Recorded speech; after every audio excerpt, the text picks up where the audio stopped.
All right, Ivan, how are you today? Good, good. Stuart, nice to see you again. How are you keeping? What's happening? Mm, Not much happening.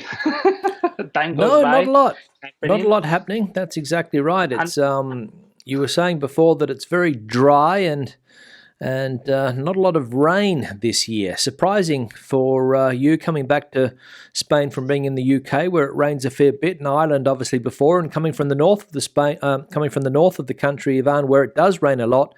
This year, very dry. At least there in Madrid. yeah, that's it. Yeah, yeah, yeah. I have been talking with a few neighbors. Yeah, they mentioned about the same thing that it has been especially dry. We have here in Madrid a little bit of rain last Sunday night, the night from Sunday to Monday. But apart from that, I don't remember these 22 rain at all. And before that, in Christmas, that sometimes it might be a little bit chilly and everything. Yeah.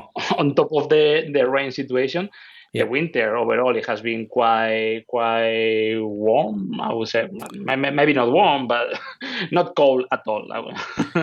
So Yeah, I think it's been quite similar. Last year was different because we had a huge snowstorm where it was minus 15 for about 10 days. But apart from that, yeah, I think it's a fairly normal winter. I don't think it's anything out of the ordinary. Obviously, the mornings are cold and then it heats up during the mm, day.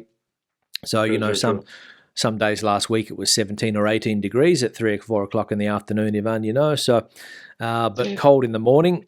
And I think it's fairly typical. And I can remember other winters where it hasn't rained for, 4, 5, 6 weeks. Um, but when it does rain, and I imagine It that it's going to rains. rain soon, it's going to rain fairly heavily for a couple of weeks at least. But Yeah, yeah. not good for the dams. Yeah, that's true. That's true. I have read a piece of news in El País talking about the record low that in the water dams all across the country. We are talking. I have been searching for a little bit of information. We are talking about the water that has been dammed in the whole of Spain. It is 44.32 of the total capacity. So that is a little bit of a Yeah, worry in there, yeah, not yeah. just for the water supply side of Mm, things, but also mm. the electricity being generated in the water dams in this Yeah, country. It represents quite of a big chunk of the electricity mix. well, So that's right. Yeah, that's right. maybe Yeah. we will have a Hmm. little bit of a Mm. interesting situation, I guess, in the months to come with the water supply in summer if we Yeah, continue with this kind of dry weather, but also for the electricity prices that have not given us a break lately either. that's true. That's true. Well, we all know that the former dictator here in Spain, Mr. Franco, went crazy building dams, and of course these hydro electric plants all over the place. And there was an interesting story. You probably saw it about that village in Galicia, which has been rediscovered because the water levels are Hmm. so low. Did you see that? I didn't see that, but that was quite common as well in Cantabria, for example, and El Mm. Embalse del Ebro. Basically, there was one village that it was covered by the water level. So I'm not surprised at all about Mm. things like that when they start building, as you were mentioned during the dictatorship. There was a time that all the civil works in the Yeah. whole country were pretty much water dams. So yeah, Well, yeah. apparently, this village in Galicia, the one that's sort of showing up now, people have been able to see like the tops of the houses and things like The that. But now church. it's yeah, now well, I'm not sure exactly what it is. I was speaking to somebody from Galicia the other day, and he told me that it wasn't necessarily the village, but it was where they used to have the animals down closer to the river, and Okay, okay. it was flooded in 1992. So it was Wow. obviously after Franco died, but it was an agreement that Franco made with the Portuguese dictator at the time, Mr. Salazar, I think his name was, but it didn't come to fruition until 1992. And then Okay. when this village was flooded, of course, people went to the other part, which is a Higher little bit levels. higher. That's it. That's it. Mm-hmm. But it No, I is. haven't I haven't read Sorry. that piece of news, but it sounds like an interesting one. I will have a look to that one. Yeah. Well, it is amazing to think that you are living in a place, and the one that you mentioned there in Cantabria, that you are living in a village, generations of your family, and then all of a sudden somebody comes along and says, we're going to build a dam and look for somewhere else to live, or here's 5,000 pesetas, go and buy a new house. Yeah, pretty much. Yeah, no, that's the case, and not only for dams. In also there was another stretch of history where we developed all the carreteras nacionales. So before, Yep. where this one lane each way, and Yep. then it just crossed every single village. So I remember going. My father used to have a Talbot, a car brand, an English car brand that it wasn't very popular here in Spain, but it was a little bit bigger than usual. And I remember when I was like very little, going to El Pueblo, to the village. My mother is from León. So I remember crossing every single village, and it just take forever. So the distance really from Cantabria to León is not that big, but No. because we didn't have like highways at the time, or, Yeah. or like dual carriage or anything like that, so it Yep. was a little bit of an odyssey to get there. So Yeah, it was a exactly time right. when you build all those dual carriages, and the traffic when outside of the villages, things like that, and as you were saying, like very very fructiferous good fields that you can, I don't know, cereals or fruit trees or anything like that, and they just pay whatever money it is, and you were Yep. forced pretty much to sell because of the road, with the high speed. It happened lately as well. So yeah, that is happening everywhere. I find. Yeah, well, that's exactly right. And it is true that when you go to some of these places around the country, I remember my travels around Galicia, you would see some villages where they were on the main road going from one place to another. So let's say you were traveling from, if you didn't take the motorway, let's say you were going from Santiago to Pontevedra, you would go through some small towns where basically people would open their front door and they would step out onto the road, onto the main road Yeah, that was but amazing. literally, probably like even less than half a meter. Yeah, you Exactly, trip exactly, a little bit exactly, from your own hallway, you will get exactly, into exactly. traffic. And another thing that Yeah. surprised me when I first came to Madrid was the M30, the big main road Ring here, road. Yeah. the ring road.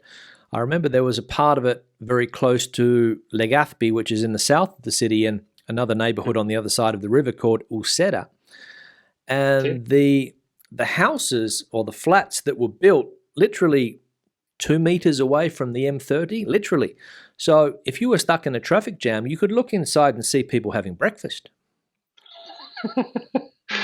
Amazing. I wasn't in Madrid that early on as you did, Stuart, Well, but now yeah, I totally believe that, and there was not as many flyovers or things like that, and yeah, until Mr. Gallardón built all that's right. this Now it's a mess. tunnel, so you don't Now really it's a see it. tunnel. But I Exactly. remember being stuck in a traffic jam there because I lived in Legazpi, the neighborhood, and you'd look to your right, and you know amazing to see what people were doing inside their flats so close to such a busy freeway, Especially basically. that one. And back then, probably the cars were not as I don't know, conscious with the environment. So probably the Mm. level of pollution, just to open your window, just to dry your clothes when after the washing machine, that might be a little bit of an interesting way of living. That's for sure. Well, that's right, and as you know, a lot of people in flats hang their washing outside on the Red and on it, the you know course the outside the window. Yeah. the pollution must have been you put your white shirt out and it's black by the end of the day. That's it. That's it. Getting your handies just before you wear them. That's it. And another thing is that the Vicente Calderon football Mm, stadium, the M30 went under one the of the stadium. it went under the stadium. So people were sitting Yeah. on top of the freeway. Amazing. Pretty much, yeah. It was a little bit of like a fake tunnel, no? And if memory serves, it's like one of the side where the people were sitting. It was not right underneath the actual pitch, Mm. but I don't know, how do you say grada? I totally forgotten that. Yes, stand. Okay, thank you. One of the stands. So basically, the it was like maybe 3-4 lanes each way at least, I and don't I pretty don't know much the how many road was lanes it there. was, but yeah, three probably I would say at least. That's right, going under the stand, so people would sit, Correct. they're watching the game, and the traffic would be zzz underneath them. That's it. Incredible engineering feats. That's it. Yeah. Interesting. We will need to find a picture to illustrate the audience about that Well, one. I'm sure there are many available. I'll stick one up on the screen now. What else has caught your attention, Ivan? You were saying that something else caught your attention in the newspaper. Yeah, there was a one. It was in the El Mundo. They were talking about the Mexican president, Mr. Ah, López Obrador, that has been in the news in the last few weeks, yeah, saying that maybe the relationship between Mexico and Spain should be paused because that's of the right. Yeah, he said influence of the that's colonialism. right. But That's this it. guy has always made comments in there. So, what interesting bit that I found because of this article, and probably not, something that touches me directly, is because apparently one of his grandfathers came from Cantabria, so he Mm, was mm, an immigrant. There was quite a lot of yeah, immigration at the time, and I read a yeah, little bit of the article, and apparently his grandfather went to Cuba first of all, from yeah, Santander yeah, to Cuba, and yeah, then went to Mexico to be reunited with their brothers. And from then, yeah, yeah. the grandson now is the most voted president in Mexico. So there you go, That a little bit that's of exactly right. Cantabria there. Well, that's exactly right. And I think for a lot of people in South America, if they don't have an indigenous, obviously, ancestry, they can trace their roots back one or two generations a lot of the time to Spain. So when people Mm, left Spain back in the 30s, 40s, 50s, or whenever, looking for greener pastures, as they say, going to Cuba back in the day, exactly. Venezuela, Mexico, for example, and Lopez Obrador, I think his name is. Yeah. Physically, he looks European. He doesn't look like what I would consider to be an indigenous looking Mexican person. Do you know what I mean? Yeah, no, 100%. And most of the immigration at the time probably coming from the exilium from the civil war, so maybe they Mm. were not politically agree with the Franco politics or with the right wing that won For the war example, pretty yeah, much, and there was that's a it. little bit of a persecution. But Mm. also the immigration from Spain to South America started much early on, obviously. And Yeah. I wouldn't say Oh, no, even no, no, from no. Yeah, Cologne, yeah, which no. is not No, far, no, but in the no. 19th century as well, Yeah. there was a huge immigration as well to Of Cuba course. as Yeah, yeah, well. yeah, yeah, yeah, yeah. Cuba was, I think, it was focused mainly in production of cotton and clothing, and it was Oh, like a okay. very Mm, very mm, mm, powerful industry mm, mm, mm. in Cuba. And as you have mentioned, Venezuela, it was super super rich, very popular destination for immigration from Spain Yeah. because of the natural resource and the opportunities Of there in course. Yeah, yeah. Venezuela. Opportunity is the key because, as we know, Exactly. people left European countries, not only Spain, but Portugal or England, Scotland, Ireland, Wales, Germany, to go to the Americas looking for opportunity. That's exactly right. And That's it. Spain has an immigration boom at the moment with people from Venezuela. I think it's the number one group of people coming into the country at the moment for whatever reason, obviously economical reasons. And I've met three or four over the last year or so, and they all have Spanish citizenship. So, Mm. they've been living in Venezuela all of their lives, and their parents obviously went through the process to make sure that they kept the passports and all of those things. And it's an easy transition legally to come and live in Spain. Obviously, Yeah. As long as you can provide proof that you are a direct descendant from the Spanish, and that's as you it. said, maybe the generation they were caring enough to keep that Spanish passport alongside Mm, the Venezuelan or the Colombian or whatever. Yeah, as you mentioned, it is very, very typical and very easy to come to Spain. Listen, this is my family line, my family tree, exactly. and you Mm, get the mm. passport because of the descendant reason. So, yeah, you Yeah, are well, absolutely right. yeah, I mean, it happens in Australia as well. Australia is very multicultural in that Mm. sense, and I mean, a lot of people have a British passport or an Irish passport or an Italian passport or a Spanish passport, or everybody seems to have a second passport except me. And Are you not interested, Stuart, to get the Spanish one? Well, I could, but I don't know whether I'd pass the test, Ivan. Some of those questions are a little bit hard, you know. So I don't know whether I'd pass the test. And I've never really, I mean, I've thought about it, but I've never really, taken it seriously. And I've always been happy living as a resident without having to go through the citizenship process. But yeah, so when I first came here, I joined a group called I think it was called the Good On Ya Club or something, and um, all of the people that were running it, except for one, they were Spanish mothers or fathers or Spanish parents that had gone to Australia. They were born there, so there were people called Jose or Luis or something, and I was the only one there that had probably convict origins, So it was a bit strange. Proper Aussie.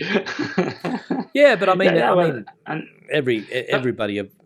Sorry to interrupt, but everybody of European origin in Australia can only go back a certain amount of generations. You can't go back past 1820 or something. So it's not easy. That's it. That's the beauty of it. And to be honest, maybe we have forgotten during the 80s, 90s, and 2000s, but Spain is a country of immigrants, and just to show for example, and especially to just have a few thoughts at the same time, especially the northern or the coastal regions, being Galicia one of those. Linking to I was about to say, to the extent that in Argentina, to the Spanish, they call it gallegos as a general term for all the Spanish. They call it gallegos because of the level of immigration, the volume of immigration coming to Argentina. Is from Galicia, talking about Spanish population. But well, I suppose the reason for that, and I mean, obviously, you don't need to be a genius to work this out, but when you live next to a port or a dock, and a boat comes in and everybody's getting on the boat, and you say, "¿A dónde vas?" "Voy a Argentina, hay plata," and you say, "Okay, well, just let me grab a jacket and I'll get on the boat and come with you," and literally that's what a lot of people I think did back in the day, because it was just so easy to do. Yeah. That's it. It was, as you said, a lot of trade, a lot of relationship between the countries, a lot of relationship, and the easy one. One of the things that I always said for Spanish to get out of the crisis, it was a little bit more difficult. I'm talking especially about this later crisis, the real estate crisis, because there was a lot of low-skilled jobs that they have to reconvert within the country. So what happened, and we were talking about this in previous episodes, from real estate or from anything related with construction to like services, and mainly like waiters or restaurants or chefs or things like that.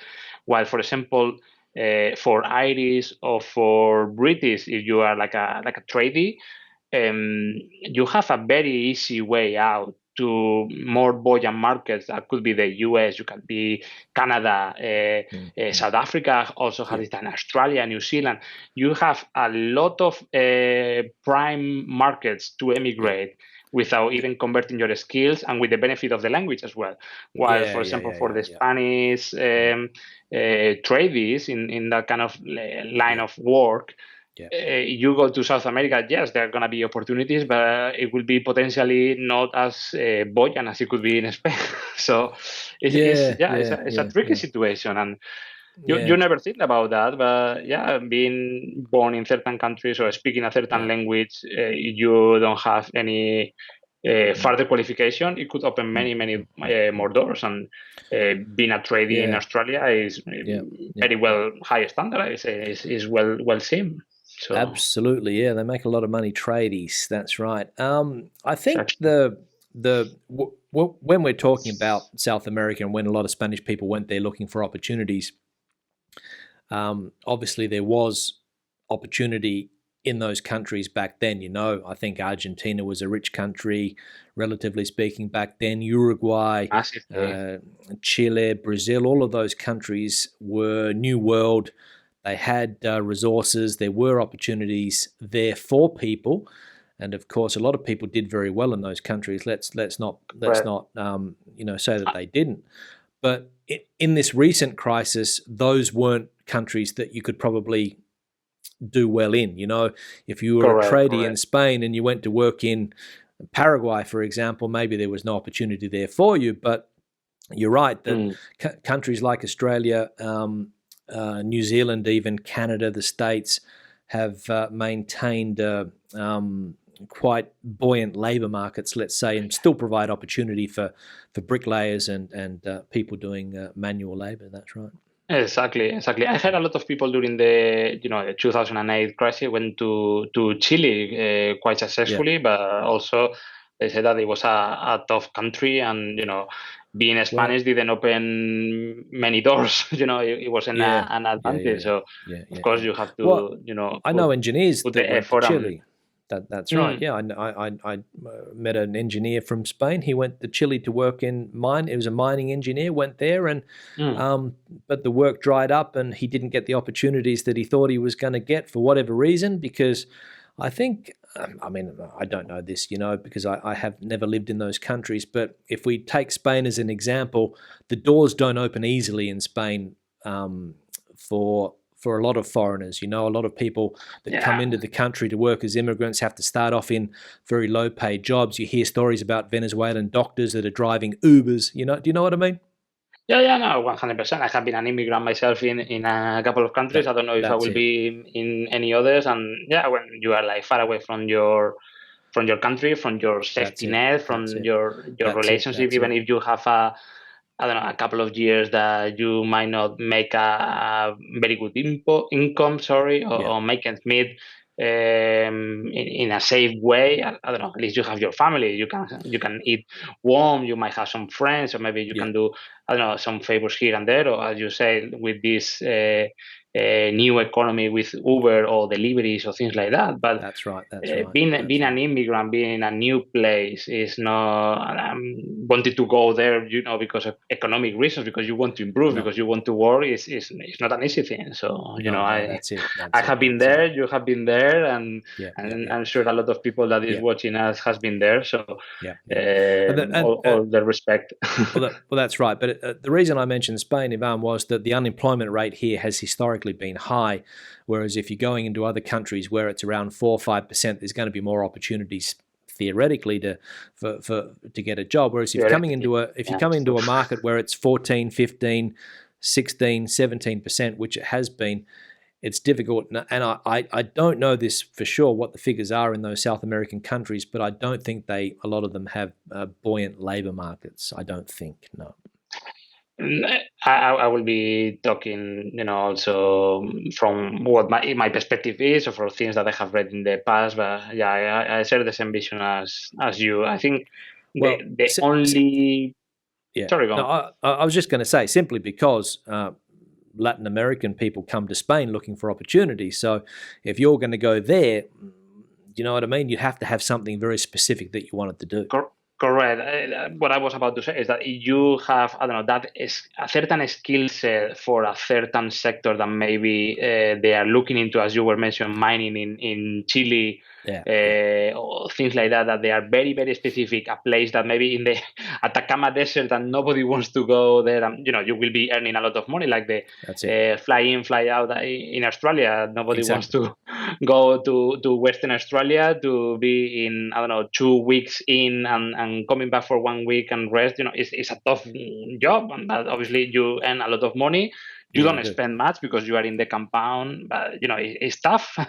So if you have that skill set, absolutely they are looking for that professional. But for a little bit more of a generalistic profile, or maybe not as qualified, it's tough. It's tough, and the competition obviously coming from abroad, you have to reconvert. If you are a cheapy, installation are different, regulations are different. You have to recycle yourself. So it's a tough thing. It's a tough thing. It is. And just going back to what you mentioned there with the FIFOs in Australia, the fly in, fly out,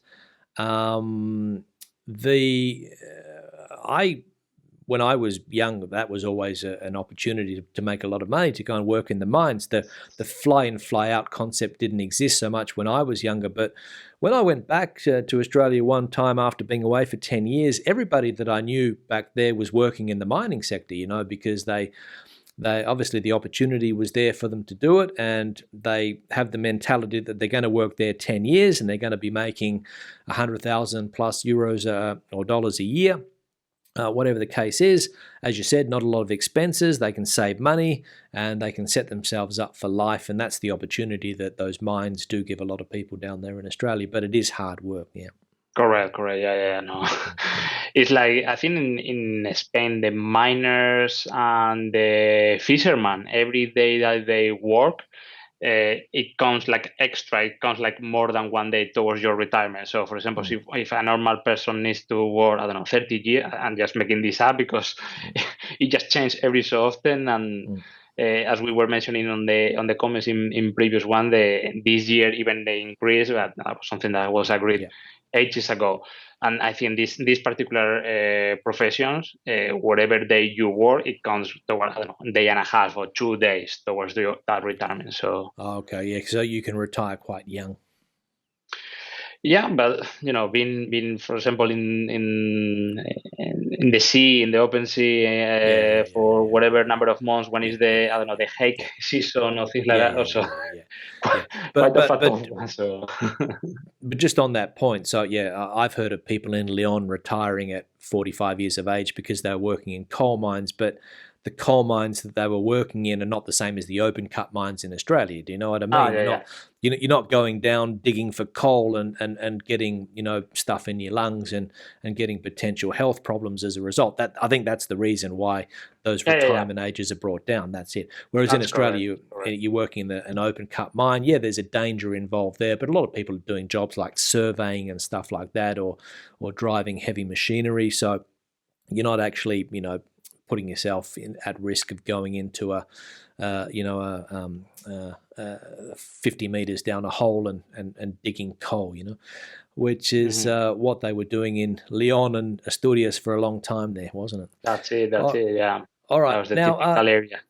That's right. Now, just to finish, Ivan, we were speaking last week about breakfast, and we had this comment here from somebody. I'll just put it up here. It's from Kev. He says, how can you discuss healthy Spanish breakfast without mentioning the booze?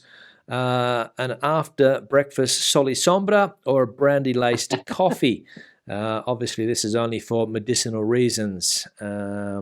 So we didn't mention that last week, Ivan, but alcohol does for a lot of people play a fairly big role at breakfast, especially the people that we were talking about, the tradies, the people that are working on the construction sites.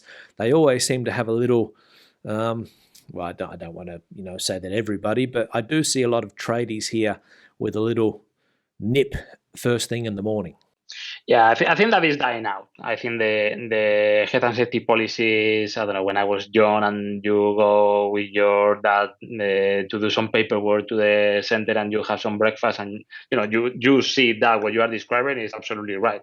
Yeah. And maybe the health and safety regulations back then were not as tight as it could be right now. I want to believe you can still see that nowadays, but probably for people in maybe retire or going into, to be honest, I don't think that is a recurrent thing right now. Okay, middle age or younger generation, not that's for sure. I don't think that is something. And again, you don't see it where you are, Ivan?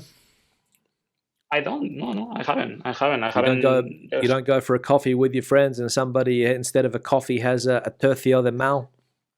If it is for the pincho de tortilla at 12, maybe. Okay. Even with the non-alcohol one. But being 8 a.m., having churros, and as the comment was saying, a sombra, which is a diabolic mix. I have never tried myself, but it just stinks.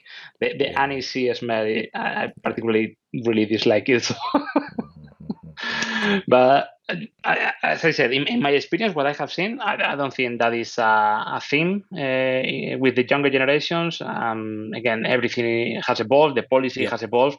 I think you will be in trouble. And again, maybe I don't know, working as a roofer 20 years ago, having a solid sombra that when probably, they Climbing up probably on a didn't roof. care that much. Correct. They probably didn't care that much about the harness or the helmet or anything like that. But right Yeah, now, yeah, you don't wear your PPE, you are out, and that's yeah, it. yeah, And yeah, there's yeah, a lot of things that maybe needs to be improved, but I think that that kind of culture of the carajillo or the yeah, sol y sombra has yeah, been a little bit yeah. ousted.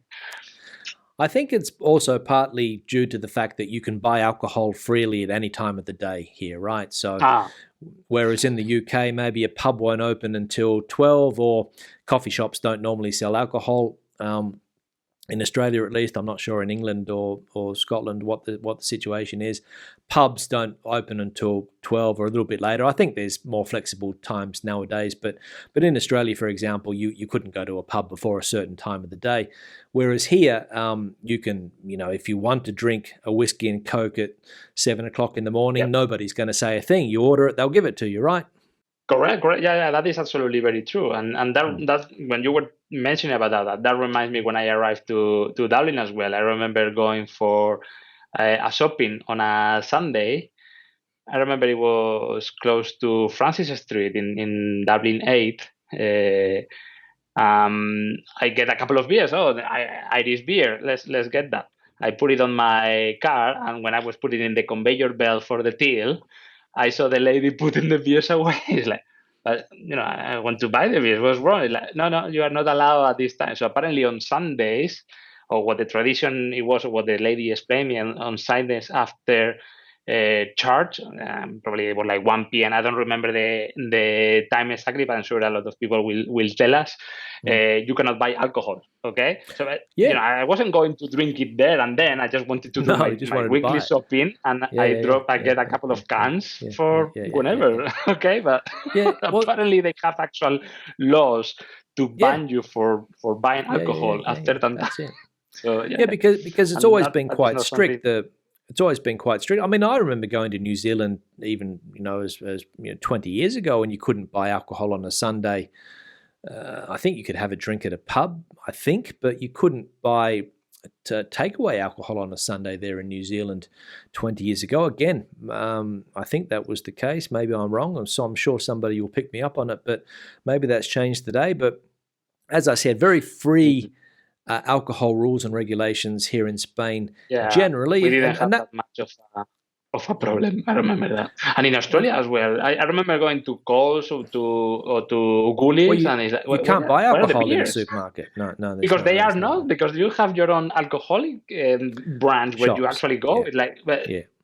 I totally couldn't make my head around it. Why they are like totally separate from like what is the beers? I just want a can. That's it. Yeah, you can't, you But can't, you can't buy it. Whereas here in the supermarket, you can buy a beer without any problems at all. So correct. those are Right. some of the differences, and that was the temptation there. For you could go and have a coffee in the morning, and oh yeah, I'll have a brandy while I'm there, or I'll have a glass of anís del mono, as they say, and ink, and off you went. That's it. Start your day. But anyway, now Yeah, we'll yeah. start to wrap it up, Talking Ivan, because we. Sorry, go ahead. No. Talking about that, we should talk the next time about the alcoholic culture and the difference between the different countries for the next time. Yeah, well, that's it. That's it. Yeah, Spain is a country where has if you like to drink, it's a fantastic country. That's exactly right. If you don't drink, you can have problems here because everybody is. I mean, we can talk about this the next time. Exactly that. If you are a person that doesn't drink alcohol, Ivan, Spain can be a difficult place for some. That's exactly right because everybody wants to push a canya on you. It's a socialized thing, but also Mm. we like to eat while drinking. It's not that just That's it. pure a drinking culture and That's a it. caña. That's it. The size of a caña in comparison with a pint or with a schooner Mm, is a joke. Even That's it. That's nowadays it. for me, when I ask for a caña, I have to ask for a doble at least because it's like a joke. That's it. That's it. It But just goes down in we one. will talk about that next Gone. time. That's it. All right, Ivan. Good one. We'll be in contact. Okay. No problem, Stuart. All Anytime, right. See mate. you later. Thanks for your input again. Bye bye. Bye bye. Yes, bye.